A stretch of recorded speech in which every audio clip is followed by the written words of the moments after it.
Hello, my name is Claudia Schwegmann and I am the founder of Openaid Germany, a German advocacy organization promoting aid transparency and feedback processes at project level. In this presentation, I will introduce you to the new platform done by the Swedish Foreign Ministry to visualize aid flows. In September 2008, donors and partner countries came together in Accra at the High-Level Forum on Aid Effectiveness to take measures to improve the effectiveness of development cooperation. One of the key topics in Accra was the transparency of aid.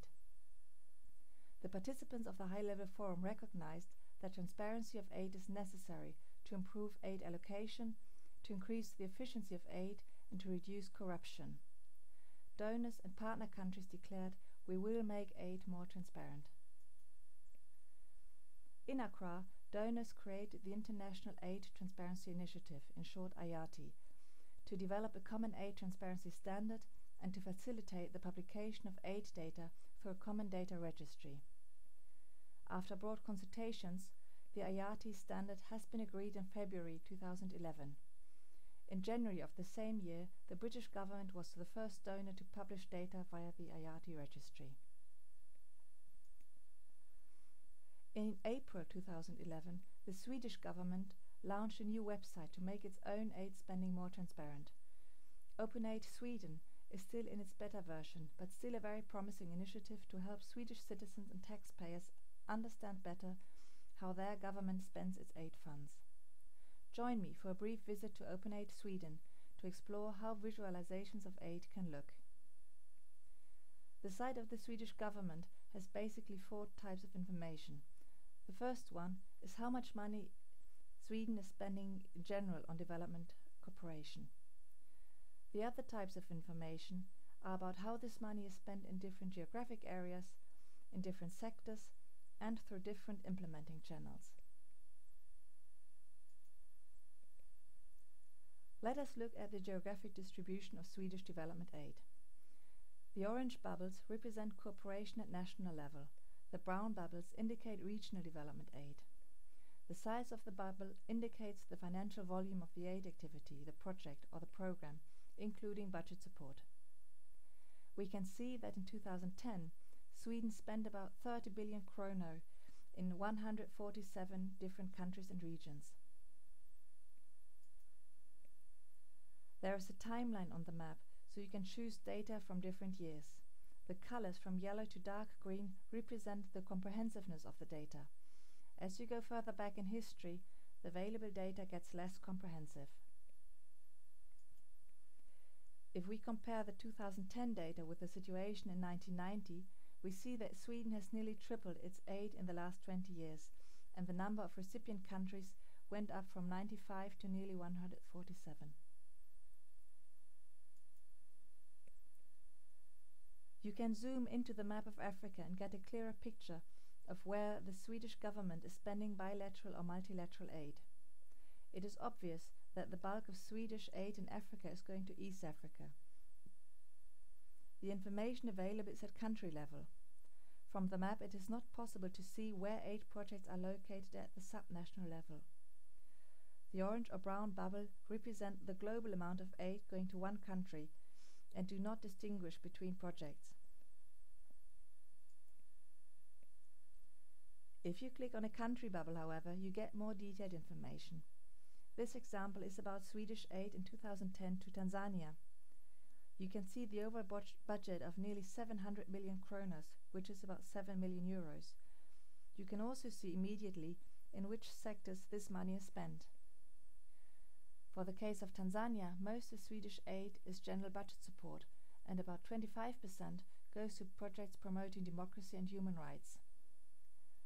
The bubbles on the timeline give you an idea of how the overall volume of Swedish aid to Tanzania changed over time. Below the timeline, you see that there are 375 projects or project components of Swedish aid in Tanzania. All 375 activities are listed below, though it has to be noticed that for many of these activities there have not been any disbursements in the chosen year. In some cases, it is not clear why these activities are mentioned in this list. If we leave the geographic perspective, we can get the overall picture of the sectors funded by the Swedish government. Interestingly, 37% of Swedish ODA do not go to any of the classical development sectors, health, education, water, etc., but to other. We will have a close look at that in a minute. On this slide, you can see that 15% of Swedish aid is humanitarian aid and 14% supports democracy and human rights activities. The fourth largest sector is health, with 7% of the overall budget. So what falls into other? Nearly half of this aid covers several sectors, and 25% of it is expenses for refugees in Sweden. Another 28% is not sector-specific. Of course, one may wonder what that means. But again, as in the geographic breakdown of expenses, there is a list of all activities accounted for as other. Sweden spends a lot of aid money on the promotion of democracy and human rights. We can click on the bubble of this sector and get more detailed information on this. Most of this aid, 37%, is used to foster democratic participation and civil society. What is interesting here is the grey bubble, which represents the amount of money in this sector that was paid back to the Swedish authorities. More details on what the money was used for are available in the list below, noting the funding authorities, the implementing agency and the country where the money was spent. There are over 3,500 single activities listed, with the lowest expenses being 129 Swedish krona, which equals about 14 euros. Every activity provides a link to some further information. This additional information includes a project ID, the country, sector, subsector, the funding period, the planned or actual disbursements and the funding agency. In some cases also reports are provided. A search for a country, for example Tanzania, also results in a list of project documents, workshop documents, policy papers, etc. The last aspect of the new website is information about who is implementing Swedish Development Cooperation. This visualization shows that over 50% of Swedish aid are channeled through multilateral institutions, and 24% is implemented by public authorities. Swedish organizations implement 8% of the official development cooperation. By clicking on Swedish organizations, one might expect details about who these organizations are, but instead this information is again broken down by different sectors. Also, the information below the timeline provides a list of individual activities sorted by financial volume and not by implementing channel.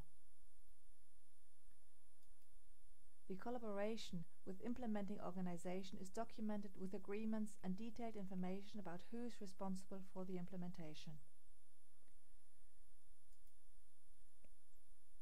The information presented on this website gives Swedish citizens already quite a good idea of what their government is doing with aid monies. However, the Swedish Foreign Ministry also encourages other stakeholders to do their own visualizations and data mashups. The provision of an AP allows citizens to reuse and to add value to the data underlying Openaid Sweden. Of course, it would be nice if this website would also be available at least in English or French. The ODA budget of Sweden suggests that Swedish government has a strong interest in promoting civil society in partner countries. Providing data to citizens in partner countries about foreign aid flows from Sweden would help strengthen civil society. Also, the degree of detail at project level would need to be greater for citizens in project areas to be able to use the data. But nevertheless, this platform is a great step in the right direction towards more transparency and accountability. So to the Swedish Ministry of Foreign Affairs, thank you very much for this great work. And to you, thank you very much for listening.